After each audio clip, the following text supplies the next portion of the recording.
Assalamualaikum warahmatullahi wabarakatuh. Selamat berjumpa kembali dengan Husnul Mufid Channel. Terlebih dahulu saya memperkenalkan diri. Nama saya ada Dr. Husnul MPDI, alumni Fakultas Keguruan Ilmu Pendidikan Sejarah Universitas Negeri Jember dan alumni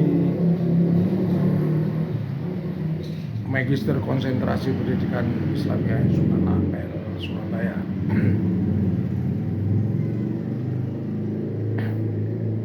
Pada pembahasan kali ini saya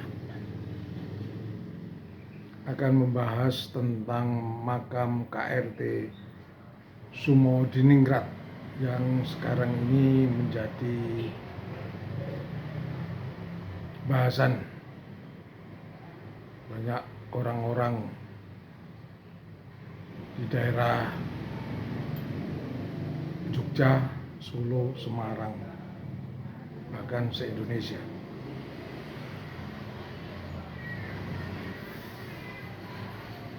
Pembahasan kali ini adalah pembahasan di manakah makam KRT Sumodiningrat yang sebenarnya. Apakah di Semarang, apakah di Jogja? Saya selaku sejarawan adalah meninjau dari sisi sejarah.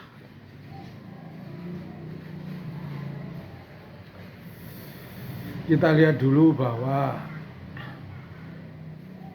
ada yang menyatakan makam KRT Sumodiningrat adalah di Jogja, dan ada yang menyatakan makam KRT Sumodiningrat ada di Semarang.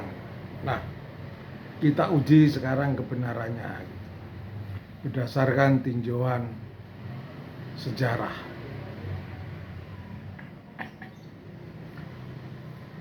Makam KRT Sumodiningrat ini di Jogja. Ini dalam tinjauan sejarah ini ada bukti-bukti sejarah yang kuat, yaitu ada makamnya. Makamnya masih utuh,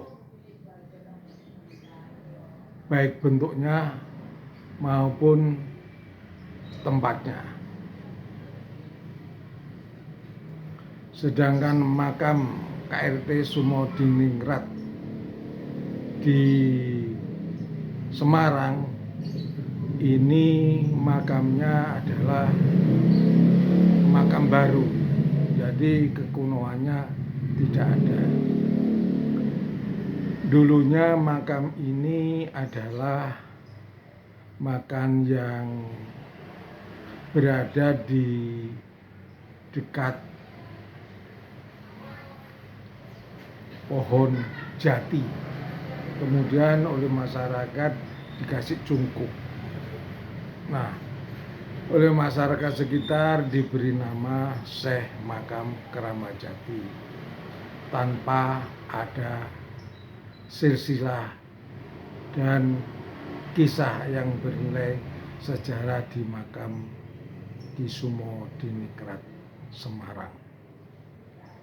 Sedangkan di Jogja makam Sumodiningrat, KRT Sumodiningrat, ada nilai sejarah bahwa KRT Sumodiningrat adalah seorang pahlawan yang berani dan terdepan melawan tentara Inggris yang akan menjajah daerah Jawa pada abad 1811, di mana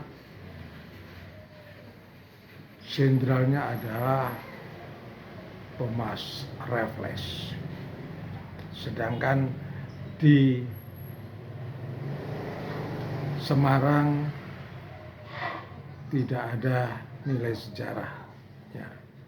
masyarakat tidak tahu sebenarnya makam siapa itu. Masyarakat hanya menyebutnya dengan nama makam Syekh Keramat Jati karena makam keramat yang di sekitar ada pohon jati. Kemudian makam di Jogja, makam KRT Sumodingritan ini berdasarkan penelitian seorang raja, seorang sejarawan. Ini adalah merupakan makam yang benar-benar makam. Makamnya KRT Sumodingritan. Ini sejarawan dari negara barat ya, penuh sejarah ya, dan sudah diwawancara oleh ahli warisnya.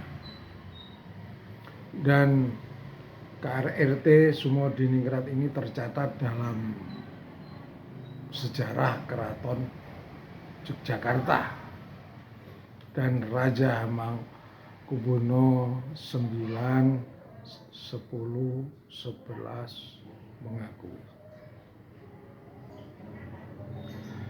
Sementara makam Syekh Keramat Jati ini kemudian dirubah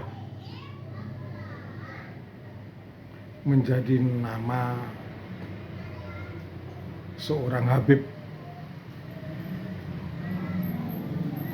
Nama itu adalah pemberian dari Habib Lutfi yang merupakan tokoh tarekat dunia dan tokoh di Indonesia. Habib Lutfi pada saat ini tidak masuk dalam struktur kepengurusan PBNU pada masa kepengurusan sekarang. Beliaunya adalah full kepada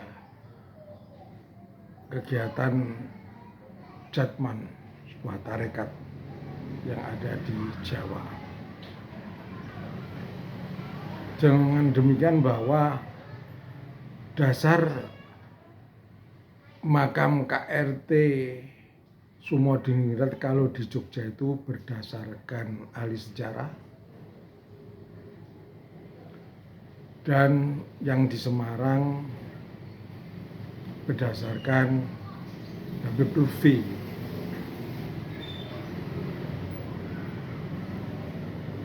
Makam KRT Sumodingritan di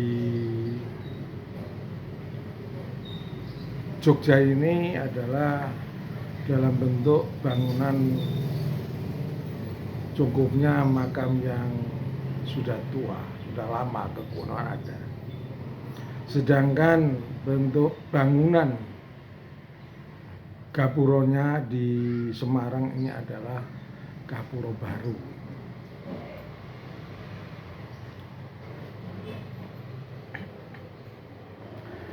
Dengan data-data inilah bahwa dalam tinjauan sejarah adalah yang kuat dan yang benar makam KRT Sumodingritan adalah berada di Jogja. Saya selaku sejarawan dari Surabaya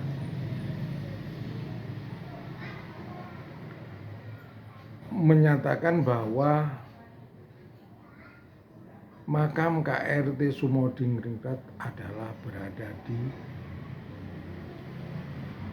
Jogja. Kenapa bukan di Semarang? Karena di Semarang itu tidak ada bukti-bukti yang autentik. Misalnya bentuk makam, badan makam itu makam yang baru, tidak ada kekunoannya. Kedua, makam itu adalah hasil pendapat dari Habib Lutfi Sedangkan Habib Lutfi sendiri bukan seorang ahli sejarah. Beliaunya adalah ahli torekot. Yang selanjutnya, bangunan cungkup dari KRT Sumodingrat adalah bangunan yang cukup lama. Sementara bangunan yang berada di Semarang ini adalah bangunan yang baru sama sekali. Dan yang bukti terakhir bahwa Raden Tumenggung, Kanjeng Raden Tumenggung Sumodingrat adalah keturunan dari Raja Jogja Hamengkubuwono II. Sementara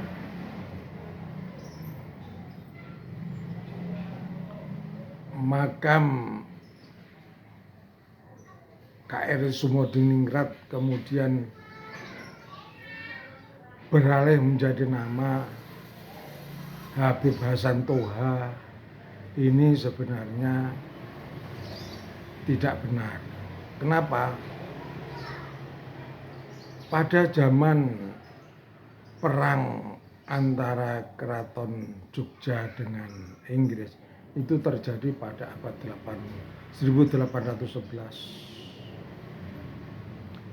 Sedangkan pada pada tahun 1811 ini imigran yang belum datang. Para Habib belum datang. Para Habib datang itu setelah Perang Diponegoro berakhir. Perang Diponegoro berakhir pada tahun 1830. Perangnya selama 5 tahun dari 1825 sampai 1830. Nah, dalam Perang Diponegoro antara Belanda dengan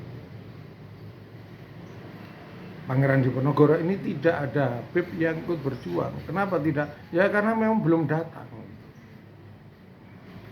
Para Habib didatangkan oleh Belanda itu pada tahun 1833 di daerah Pekojan. Setelah itu sejumlah Habib dikuliakan di Mekah bersama Senokurkonya, yaitu Habib Utsman bin Yahya. Sepulangnya menjadi mutfi pada tahun 1844. Nah, di situ ditetapkan Habib Utsman bin Yahya dengan gelar Habib dan sebagai Mufti Agung Batavia. Nah, dari sinilah cikal bakal daripada Habib yang berada di Pekojan, kemudian mereka menyebar ke Pekalongan, mengejar ke Bondowoso, ke Malang, Surabaya, kemudian ke Banyuwangi, ke Sumeneb dan daerah yang lain. Mereka menjadi mufti-mufti di daerah yang lain, daerah-daerah tersebut, karena orang-orang Jawa Kiai Jawa tidak mau bekerja sama dengan Belanda karena sudah terjadi peperangan antara Belanda dan Laskar Pangeran Diponegoro. Pak Kiai banyak pindah ke desa-desa, ke gunung, ke Kosen. Mereka mendirikan pengajian di rumah yang besar. Sementara kota-kota itu dikuasai oleh ini apa? Jangan-jangan bahwa antara Habib dan KRT Sumodingrat ini jauh makan waktu sekian tahun gitu. Dengan demikian tidak nyambung. Oleh karena itu saya selaku sejarawan dari Surabaya, sekali-kali menyatakan bahwa makam KRT Sumodiningrat adalah di Jogja. Nah, perlu diketahui bahwa kenapa sampai ada makam Ki Sumodiningrat kemudian namanya diganti dengan Habib Hasan Toha bin Yahya. Ini sebenarnya sebuah gerakan-gerakan yang dalam rangka untuk melegitimasi bahwa Habib-habib itu mempunyai andil dalam perang melawan Belanda. Padahal sebenarnya tidak. Kenapa tidak? Karena imigran Arab, baik yang Mbak Alawi maupun Kapiten, mereka itu adalah dulunya di bawah Belanda dan bekerja kepada Belanda, baik di perkebunan maupun dalam bidang perdagangan, dan sangat setia kepada Belanda, tidak pernah mengadakan perlawanan terhadap Belanda, dan Belanda tidak melakukan pembunuhan. Sementara untuk orang-orang Cina kan dia di bawah Belanda, kemudian tidak setia, ya dibunuh oleh Belanda. Ini bisa dibuktikan dalam fakta sejarah pembunuhan di Sungai Angke. Pemirsa yang saya hormati, gerakan-gerakan pada saat sekarang ini, gerakan dari para Habib Mbak Alawi ini mendirikan makam-makam palsu ini dalam rangka untuk mengelegitimasi dirinya bahwa memiliki peran dalam perjuangan kemerdekaan maupun dakwah. Kalau zaman Belanda itu bolehlah, tidak ada yang menentang, malah itu. Tapi sekarang orang-orang Islam yang menentang dan tahu dan pintar kalau itu makam palsu. Saya selaku sejarawan, kalau bisa ya makam yang ada di Semarang itu ya namanya ya tetap makam Syekh Kramajati. Kalau itu masih tetap namanya adalah KRT Sumodiningrat atau Hasan Toha bin Yahya, ya lebih baik makam tersebut ya dibubarkan, karena nanti 50 tahun ke depan maka keberadaan makam itu akan menjadi makam yang benar-benar makam KRT Sumodiningrat, karena generasi 50 tahun akan datang tidak tahu, tahunya ada di makam. Oleh karena itu, demi menyelamatkan sejarah bangsa Indonesia, sejarah keraton, ya makam itu satu-satunya jalan harus, yang pertama harus dibubarkan, yang kedua ya tetap namanya adalah makam Syekh Kramajati, yang makam itu atas dasar jadi cerita-cerita rakyat sekitar itu, karena di situ tidak tahu siapakah sebenarnya makam Syekh Kramajati itu.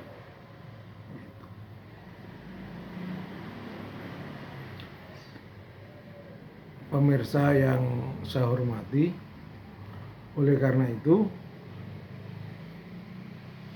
untuk menyelamatkan sejarah yang autentik, perlunya kita terus menyuarakan tentang makam yang sebenarnya, kita sebagai umat Islam, sebagai sejarawan, sebagai pecinta sejarah, ya harus berani meluruskan tentang kebenaran sejarah. Jangan sampai sejarah itu dibelokkan. Kita harus bersuara. Saya sendiri selaku sejarawan memang ya harus bersuara. Ini demi kebenaran. Walaupun Habib Lutfi bin Yahya itu ada seorang pemimpin tarekat dunia, tokoh Islam di Indonesia ya. Tetapi kalau itu memang salah ya harus disalahkan. Qulil haqq walau kana murran. Katakan yang hak kalau itu memang benar, walaupun sakit. Karena manusia itu tidak ada yang sempurna dan salah. Jangan dibiarkan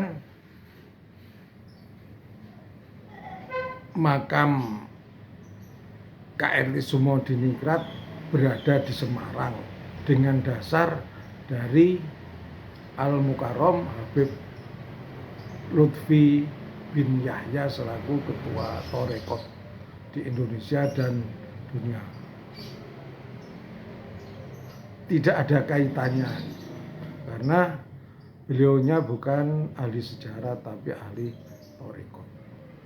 Ini bukan berarti saya menyudutkan beliau, tetapi saya mengingatkan kepada Yang Mulia Habib Lutfi bin Yahya bahwa makam KRT Sumodiningrat bukanlah di Semarang, tetapi di Jogja. Tidak ada niatan saya untuk menjatuhkan nama beliau, tetapi niatan saya adalah satu, menyampaikan kebenaran, menyampaikan hak, menyampaikan amar ma'ruf nahi mungkar. Karena apa? Pemalsuan makam ini bukan hanya di Semarang, tetapi juga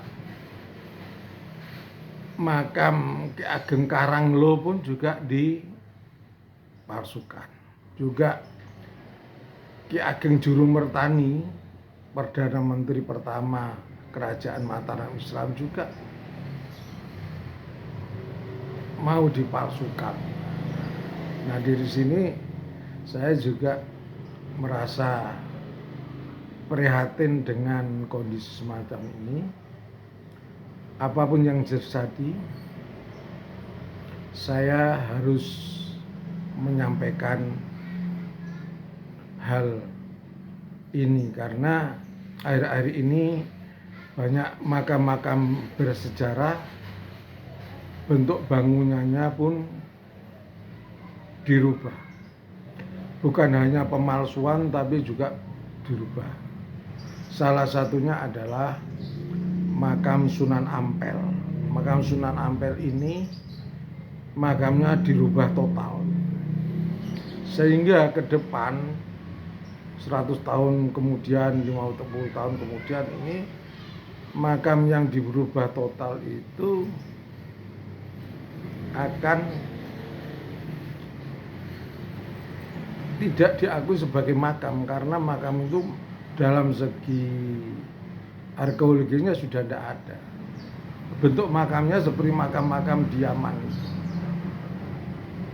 Sama dengan makam Sultan Fatah di Demak itu pun juga makamnya kan juga dirubah. Maesanya itu juga dirubah. Makamnya dirubah dalam bentuk seperti di Yaman. Ini sudah sebenarnya tidak boleh. Nah, pengurus yang ada di makam Sunan Ampel tidak berdaya. Di makam Sunan Ampel, Al-Mukarram Habib Lutfi juga merasa bahagia setiap ada khol bahwa makam itu telah berubah. Demikian juga di makam Sultan Fatah ini juga bentuknya dirubah. Dan tidak ada orang-orang yang melakukan protes. Dari dinas pariwisata pun Surabaya tidak melakukan protes karena takut. Karena menurut mereka itu adalah ini perubahan makam Ampel secara total itu adalah dari instruksi dari seorang Habib yang terkenal, Habib yang ulama terkenal dan sering mengholi di situ. Tidak berdaya, pengurusnya juga tidak berdaya. Sama dengan di makam Sultan Fatah juga bentuk bangunannya itu berubah total. Ini kalau dalam uji ulang, dalam uji sejarah, uji arkeologis ini ya, akhirnya kesimpulan nanti bisa menjadi petilasan. Padahal di situ adalah makam yang makam aslinya. Nah inilah kita perlu prihatin bahwa bukan hanya makam Ki Sumodiningrat yang telah dipalsukan, tetapi makam Sunan Ampel, makam Raden Patah ini telah dirubah total, dihilangkan dengan maesannya yang terbuat dari bahan yang baru dan bentuknya seperti makam di Yaman. Oleh karena itu, marilah kita sebagai umat Islam, sebagai Prawali Songo, sebagai penziarah ini perlunya juga mengingatkan kepada tokoh Islam yang tidak mengerti sejarah, kemudian merombak bentuk makam Sunan Ampel, makam Sunan Fatah. Dan kita perlu juga kita protes juga tentang adanya makam palsu KRT Sumodiningrat di Semarang. Pemirsa yang saya hormati, inilah pembahasan dari makam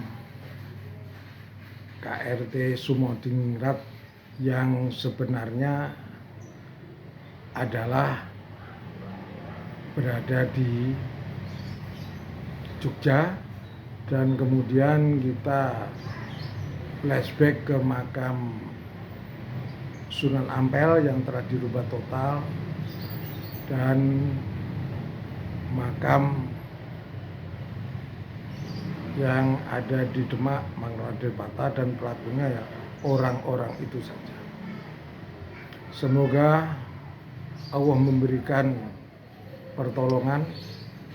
Semoga sejarah penyebaran Islam yang dilakukan Wali Songo tetap berada di hati dan pikiran umat Islam. Karena apa?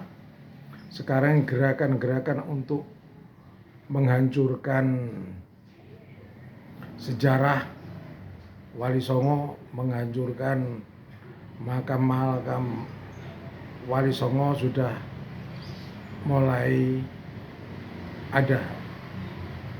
Demikian juga pemalsuan makam-makam bersejarah dari karangan keraton mulai ada, yaitu Ki Ageng Juru Mertani, Ki Ageng Juru Mertani yang merupakan keturunan daripada Sunan Giri, juga KRT Sumodiningrat dan Ki Ageng Karang.